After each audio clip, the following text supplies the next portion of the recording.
예, 공간 지혜와 시간 겸손이라는 제목으로 하나님 말씀 증거하도록 하겠습니다. 모세 시편입니다. 모세가 쓴 한 편밖에 안 되는 유일한 시편입니다. 그리고 표절을 보니까 4권 시작이죠. 우리 시편은 5경 구조로 되어 있습니다. 그러니까 창세기, 출애굽기, 레위기, 민수기, 신명기. 그러니까 민수기에 해당되겠죠. 4권. 광야기에 해당된다는 것입니다. 모세하고 딱 맞아떨어진다고 생각을 합니다. 아마도 120세에 죽기 직전에 했던 기도였던 것 같아요. 그러니까 40년 광야를 지나고 이제 가나안을 눈앞에 두게 되었습니다. 뭐 사건 아시죠? 이제 못 들어간다 그러잖아요. 그랬더니 멀리서 느보산에서 이렇게 바라보면서 했던 기도인 것 같습니다. 인생을 회고하고 또 인생에서 무엇이 중요한지를 보여주는 핵심이 들어있다고 생각합니다. 원래 그 죽기 직전에는 지혜롭잖아요. 다 보지 않습니까? 사도 바울도 디모데후서 4장 6절 8절 보면은 관자같이 부음이 되었다. 그래서 나의 달려갈 길을 다 마쳤다. 이제 멸관이 기다리고 있다. 핵심적인 얘기들이 다 있잖아요. 그래서 축약적인 걸 보려고 그러면은 그 마지막 모습을 보는 게 되게 중요하다고 생각을 합니다. 이거하고 좀 다른 그 세속적인 가치를 놓고 본다 그러면 노벨 사망 오보 사건 아시죠? 노벨이 모닝커피를 마시고 있는데 신문을 봤더니 일면에 노벨이 죽었다. 자기가 죽은 게 나왔더라고요. 오보죠. 아마도 뭐 자기 동생이 뭐 아파가지고 뭐 그랬던 거가 잘못 났다 그러는 것 같은데 깜짝 놀란 거예요. 나는 성실하게 살았다고 생각하는데 자기 죽음에 대한 기사를 보니까 살인 도구를 만들어 인류를 위험 속으로 밀어넣었던 사람 뭐 이렇게 썼다라는 거예요. 거의 비슷하게. 그러니까 자기가 생각했던 건 착각이죠. 그죠? 자기는 뭐 다이너마이트를 만들어 가지고 이렇게 뭐 쉽게 일하고 뭐 광산도 만들고 뭐 이런 걸로 생각했는데 사람들은 오히려 평화를 깨고 죽이는데 사용돼서 위험 가운데 처했다. 그렇게 평가하더라는 거예요. 뒤통수 맞은 거죠. 그래서 남은 시간 동안에 내가 가지고 있는 모든 시간과 역량을 정반대로 삼아야지. 그래서 여러 가지 애썼고 그중에 하나가 노벨상이잖아요. 그래서 노벨상이 추구하는 게 평화상, 생명 뭐 이런 거 아닙니까? 그래서 이걸 죽음이 아니라 생명이고 또 싸움이 아니라 평화다. 얼마나 되는지 모르지만 어쨌든 간에 노벨이 그냥 이런 오보 사건이 없었다 그러면은 인생이 이렇게 뒤바뀌지는 않았을 것 같아요. 지금같이 이렇게 존경받고 권위 있는 이름으로 드러나지는 않았을 것 같습니다. 우리도 마찬가지예요. 지금 살아왔던 것들 오보 사건이 되었던 아니면 모세의 기도가 되었던 되돌리는 시간이 되었으면 좋겠습니다. 지금 모세는 120년을 살고 난 다음에 우리가 보통 그러죠. 우리 인간은 제한적인 존재라고. 공간과 시간, 시간과 공간. 시공 속에서 살아간다 그러잖아요. 근데 지금 시간과 공간을 다루고 있어요. 되게 스케일이 크죠. 우리도 이렇게 조그맣게 살지 말고 하나님께서 우리에게 시간을 주시고 공간을 주셨다. 그래서 공간은 어디에 위치를 둬야 되는지 하는 지혜를 가져야 되고 시간은 겸손해야 된다는 거예요. 언제나 겸손하고 이게 기회다. 그래서 이것을 카이로스의 시간으로 크로노스가 아니라 의미 있고 가치 있는 사명의 시간으로 만들어야 된다. 그걸 우리에게 보여주고 있습니다. 그래서 크게 공간과 시간으로 한번 접근해 봤으면 좋겠습니다. 먼저 공간에 관한 얘기인데 공간에는 지혜를 주십시오. 그러니까 지혜로운 사람의 특징이 뭐예요? 내가 어디 있어야 될지를 알거든요. 위치 선정을 잘한다는 거예요. 제일 좋은 게 뭐죠? 370장이죠. 주 안에 있는 나에게 딴 근심이 있으랴. 그러니까 주 안에 위치 선정이잖아요. 그러니까 내가 어디 있어야 되는지 공간 설정을 잘해야 된다라는 것입니다. 그러니까 공간에 내가 서 있기만 해도 사실은 상당 부분이 이미 결정된 거죠. 최근에 뭐 이런 책들 많이 읽때 그 제레드 다이아몬드 교수가 썼던 총균세 뭐 들어봤죠? 총균세 뭐 두꺼워서 안 입어도 뭐 이래저래 들어봤잖아요. 아메리카 대륙은 이렇게 세로로 길고 뭐 아프리카 대륙도 이렇게 세로로 길잖아요. 그 위도가 다르니까 뭐 기후도 다르고 온도도 다르고 다 다를 거 아니에요. 그러니까 이동이 불편하고 이동하더라도 문화가 바뀐다는 거예요. 다 풍토가. 근데 유라시아 대륙은 세로로 길잖아요. 그러니까 위도가 같으니까 씨앗도 비슷한 거, 뭐 풍토병도 비슷한 거, 짐승도 이렇게 옮겨 다니고 비슷비슷하게 산다는 거예요. 그래서 우리도 뭐 유럽 가도 뭐 살잖아 대충, 그죠? 우리가 미국 가도 위도가 비슷하니까 뭐 LA나 워싱턴, 뭐 뉴욕 이런데 비슷하잖아요 우리하고. 그렇게 옮겨가도 이렇게 같은 데는 비슷하다는 거예요. 그래서 핵심이 뭐예요? 발전하고 인구가 몰리고 전문화가 이루어지고 분업이 이루어지는 것을 보면은 이렇게 가로로 긴데 거기 이루어진다 그런 거 아니에요? 그래서 총균세 이 세 가지를 접근하잖아요. 이게 가로로 길어서 이런 것들이 나타나게 되었다. 핵심은 뭡니까? 위치의 위치. 지정학의 힘 그런 거죠. 뭐 팀 마셜이 있었던 뭐 지리의 힘 그런 것도 똑같은 거죠. 그러니까 위치가 상당 부분 결정한다는 거예요. 여러분 신앙생활 아무리 잘하려고 그래도 위치 이상한 데 갖다 놓으면 성장 못하고, 하여튼 이유가 뭔지 모르지만 뭐 예를 들어서 목사를 뭐 이렇게 태워다 주기 위해서 맨날 운전을 해. 그러면 할 수 없이 새벽에도 나오잖아. 그래서 제가 저를 태워주는 형제들이 믿음이 좋아져. 되게 좋아지다가 안 태워주면은 이 앞에 있는 형제도 한동안 안 나왔잖아, 새벽에도. 그죠? 저렇게 타락의 길로 갔다가 하나님의 특별한 은혜로 또 다시 나오게 되고. 제가 볼 때 지금 아내 때문에 나온 것 같아요. 아내가 찬양인도에서 맨날 나오는 것 같은데 저것도 복이죠. 결혼 잘한 거지. 목사 잘 만난 거고, 그죠? 예. 스스로 해야지 잘하는 건데 이제 스스로 하겠죠. 이게 뭐라 그래? 지정학의 힘, 그죠? 위치의 힘, 장소의 힘. 그러니까 내가 어렸을 때부터 우리 자녀들 키울 때도 마찬가지예요. 너 위치를 어디에 두느냐에 따라서 인생이 달라져. 위치가 어디냐? 주 안에 있는 나. 항상 그걸 잊지 마라. 주 안에 있는 나. 그래서 요한복음 15장에도 보니까 포도나무 가지라 그러는데 위치잖아요. 붙어 있으면. 뭐 힘쓰고 애쓰는 게 아니죠. 붙어 있으면 열매를 맺나니. 그죠? 떨어지면 못 맺고. 위치가 중요하다. 이거를 말해주고 있다는 것입니다. 그런 의미에서 오늘 1절이 그걸 선언하고 있어요. 위치의 중요성. 1절 읽겠습니다. 시작. 주여 주는 대대 우리의 거처가 되셨나이다. 거처. NLT 같은 데 보니까 our home 이렇게 돼 있어요. 거처. 우리의 집이라는 거, 집. 믿음이란 거는 내가 주 안에 있는 것, 내가 하나님 안에 있는 것, 그게 믿음이라는 것입니다. 그래서 다윗도 보면은요, 그 위치 감각, 공간 감각이 뛰어났던 것 같아요. 그래서 하나님을 묘사할 때 공간으로 되게 묘사해. 하나님은 나의 반석, 내가 반석 위에 서 있다 그런 거죠.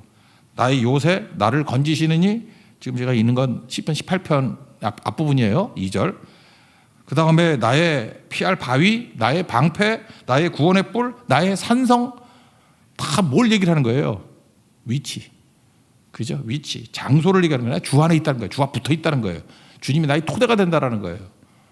대표적인 게 시편 23편 아닙니까? 23편 6절 마지막에 뭐예요? 주의 선하심, 토부, 인자하심, 헤세드.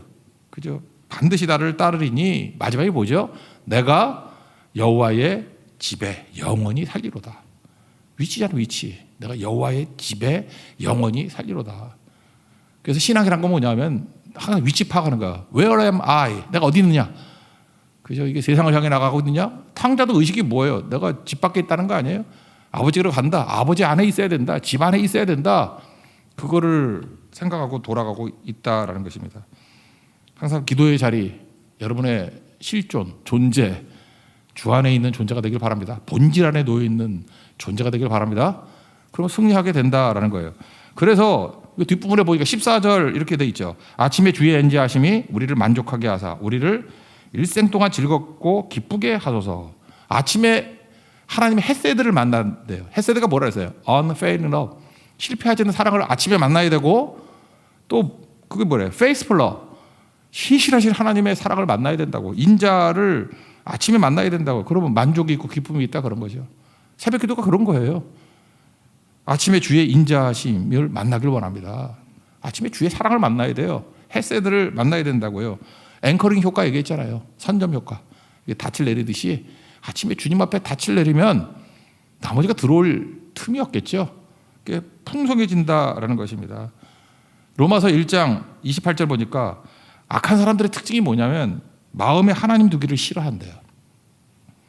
그러니까 하나님 마음, 그 위치죠. 하나님 안에 있기를 싫어하는 거야. 마음에 하나님 두기를 싫어하는 거예요.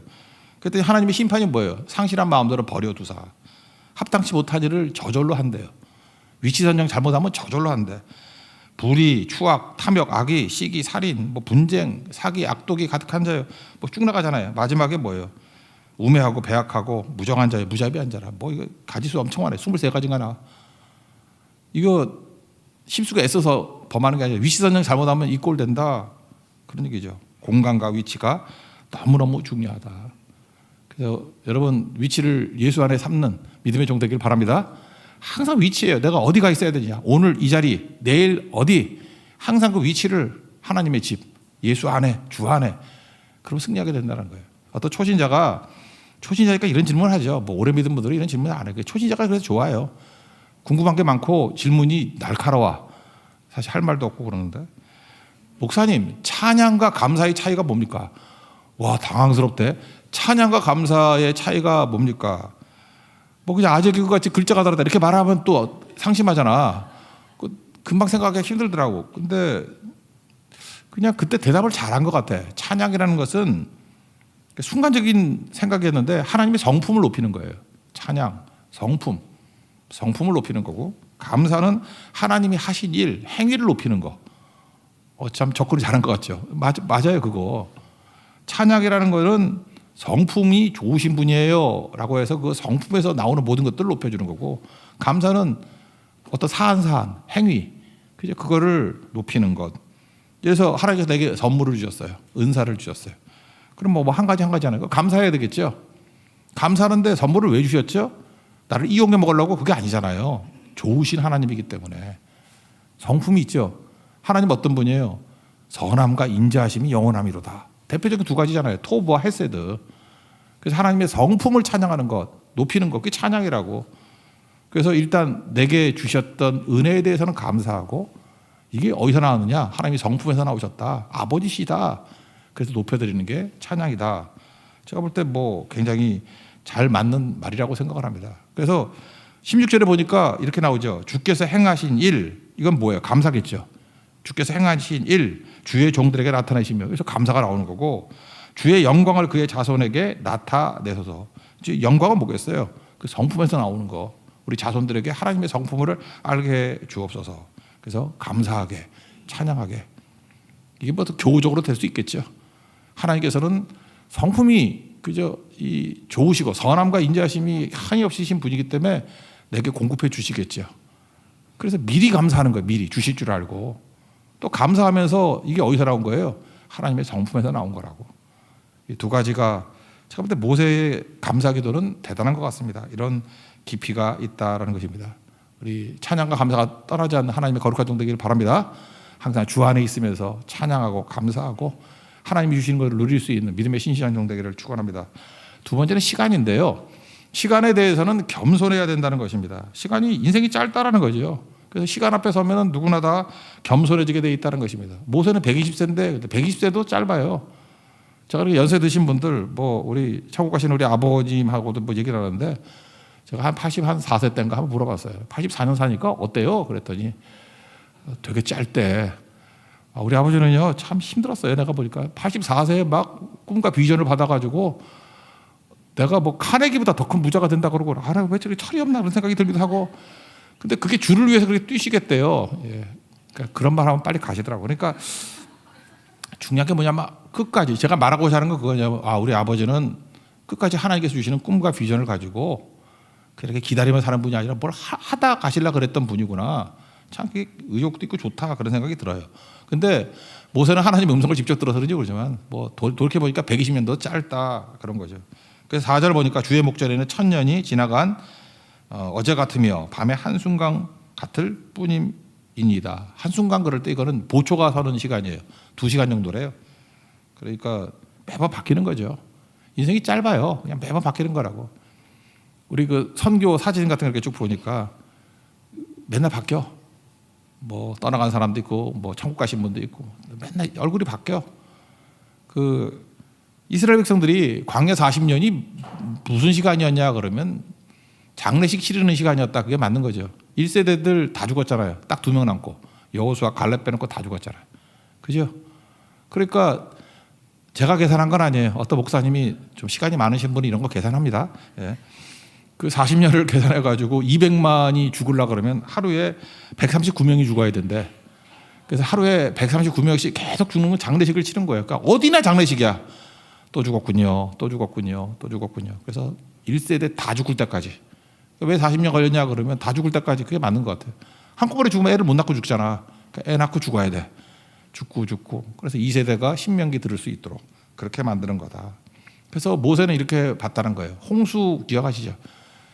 애굽 사람 아니에요. 원래 애굽에는 이게 범람하잖아요. 홍수가 확 지나가면 남는 게 하나도 없잖아요. 뿌리채 다 뽑혀버리는 거라고. 그래서 우리 인생이 홍수처럼 쓸어가신다고. 순식간에 우리 인생이 다 없어지는 거라고. 그래서 뭐라고 생각하고 장자 같은 얘기를 했어요.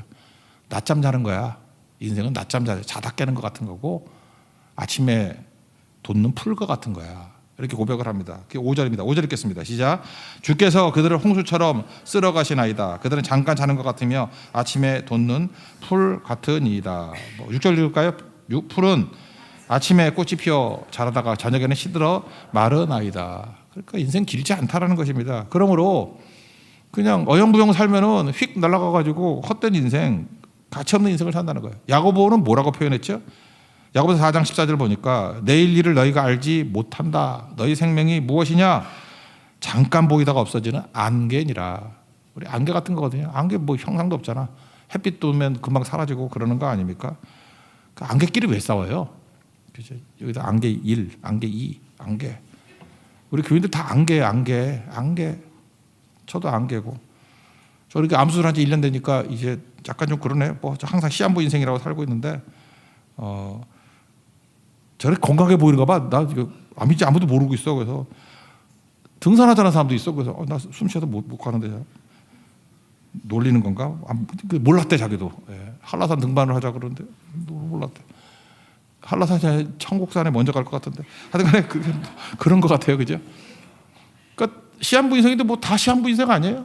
그렇잖아요. 돌이켜보면 인생이 안개 같다니까요. 짧아요. 내용은 뭐예요? 수고와 슬픔이라고. 그래서 10절에 이렇게 표현하죠. 우리 연수가 70이요 강건해도 80이라도 자랑은 수고와 슬픔이고 신속히 날아간다고. 12절 지혜가 뭐예요? 우리 날 계수함을 가르치사. 날로 칠해. 날로 하루하루. 달 계산하지도 말고 연 계산하지도 말고 날 계산함을 가르쳐달라고. 지혜롭게 해달라고. 여러분들 그 함석헌 씨라고 있거든요. 옛날에 수염 막 기르고 했던 도사 같은 분이 계시는데 함석헌 그 선생의 스승이 유영모라는 분이에요. 다석 유영모. 근데 제가 옛날에 제가 나온 학교에 유영모 되게 좋아하는 교수님들이 많아가지고 신학과 교수님들 뭐 그래서 이렇게 얘기를 많이 들었던 기억이 나요. 그래서 유영모 선생 사건이 뭐냐면은 명동 가면 YMCA 본부가 있거든. 그 회관 거기서 67세에 생일 잔치를 했대. 생일 잔치를 하는데 이분이 폭탄 선언을 한 거예요. 나 내년에 죽는다. 내년 생일 때 죽는다. 공개 선언을 했대. 그래서 무슨 병이 있나 막 그래서 말 안 하고 워낙 이렇게 뭐 따르는 제자들이 많으니까 막 놀라가지고 어떻게 우리 스승님 모셔야 되나. 그래서 막 속기사들 불러가지고 막 말씀하세요. 그때 녹음기 없으니까 부르면 받아 적고 뭐 모든 거 기록에 남기려고. 그래서 1년 동안 진짜 분주하게 제자들이 뛰었대요. 선생님 말씀 하나라도 다 남기려고. 그래서 그 유영모 선생의 글이 많이 남아 있어요. 뭐냐면 그 67세 동안에 1년 동안에 받아 쓴 게 평생 한 것보다 더 많아. 엄청 많이 남았어요. 그래서 그 다음 생일에 이제 어떻게 되나 이제 돌아가시나 했더니 멀쩡하더라는 거예요. 그 제자들이 속았다 싶어가지고 물었대요. 왜 안 죽었어요? 그럴 수 없고 왜 거기 계세요? 그랬더니 그 유영모 선생이 하는 말이 야 너희들 돈 쓸 때 예산 세우지 않냐? 예, 예산 세웁니다. 근데 예산대로 딱 맞아 떨어지는 거 있냐? 뭐 모자르는 것도 있고 남는 것도 있고 그러는 거지. 그래서 예산보다 모자르는 건 먼저 가는 거고 남는 거는 털은데 덤으로 사는 거니까 더 잘 써야지. 안 죽었네 그러더라는 거예요. 그래서 그때 메시지가 뭐냐면 반드시 인생 예산을 세워야 된다. 여러분 인생 하면 이렇게 데드라인 정해놔야 돼요. 그죠? 물론 더 살 수 있어요. 그렇지만 데드라인 정해놓고 여기까지 살아야 된다. 이런 것들이 되게 중요한 거죠. 그러고 사는 게 되게 중요한 것 같아요. 이게 스스로가 이렇게 선을 한 번씩 그어주는 게 좋을 것 같습니다. 옛날에 제가 생각해보니까 우리 목회자들도요. 옛날엔 좀 바쁘게 살았어. 왜 바쁘게 살았냐 하면은 부교육자 생활이 그렇게 길지 않았거든. 그러니까 부교육자 생활이 뭐 교회가 보통 2년 3년 하면 다 교체해버려요. 그래서 부교육자 한 2번 하면은 개척을 하든지 담임 목사를 가든지 그랬다고. 제 때만 해도 그랬어요. 그 시간이 막 그래서 부교육자 생활이 엄청 빡셌어. 그러니까 담임 목사님들이 거의 제왕적이야. 뭐 하여튼 그래서 우리 시어머니 같다 뭐 이렇게 해서 시집살이 같다는 느낌을 받게 돼. 그래서 참을 수 있었거든. 왜냐하면 그래봐야 뭐 3년에서 5년, 뭐 길어야 7년, 8년, 진짜 뭐 밤잠 못 자고 막 돌아야 돼요. 그래서 많이 배운 거죠 오히려. 그러고 난 다음에 이제 현장에 나가고 되니까. 근데 이제 시대가 바뀌었잖아요. 이제 그렇게 잘 안 되고 이제는 꾸준하게 해야 되잖아요. 자기 역할, 팀 목회도 하면서 그죠? 그렇게 되는 상황들. 그래서 좀 이렇게 달라진 것 같아, 이 상황들이. 그래서 옛날에 그 데드라인이 있었기 때문에 우리 성장이 더 빨랐던 것 같아. 힘들어도 참아야지, 인내해야지. 3년만 참으면 돼. 그리고 또 딴 데 가면 한 번만 더 참으면 돼. 그게 되게 중요한 거거든요.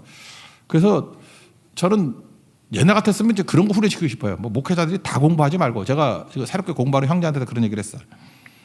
너는 그냥 내가 딱 하나만 했으면 좋겠다고요. 시편 하나만, 그냥 부교육자 생활을 한 3년 한다고 생각하고 3년 내내 시편만 연구하라고. 그러면 괜찮을 거라고. 또 시편만 연구하면 심심하니까 좀 더 공부하시면 모세 5경만 공부하라고.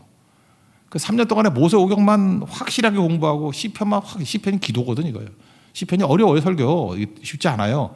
깊이 공부하면 나중에 어딜 가든지 나머지 공부는 어렵지 않아요. 그냥 쉽게 될 수 있다고. 그래서 교육자들 많고 하는데 그냥 무슨 담당 목사를 정해주면 참 좋을 것 같아. 저분은 시편 목사님. 툭 꺼내면 시편만 나오는 거야. 그죠? 저분은 요한계시록 목사님. 그러면 이단될 가능성이 큰데. 하여튼 뭐 건들면 요한계시록만 나오고 뭐. 아직 그 짧은 시간이라 그러면 그렇게 집중적으로 공부하는 것들이 필요하다는 것입니다. 제가 이 얘기를 왜 하느냐 하면 인생이 길지 않기 때문에 다 하고 가는 거 아니에요. 그러니까 어떤 부분을 하고 가는 거라고.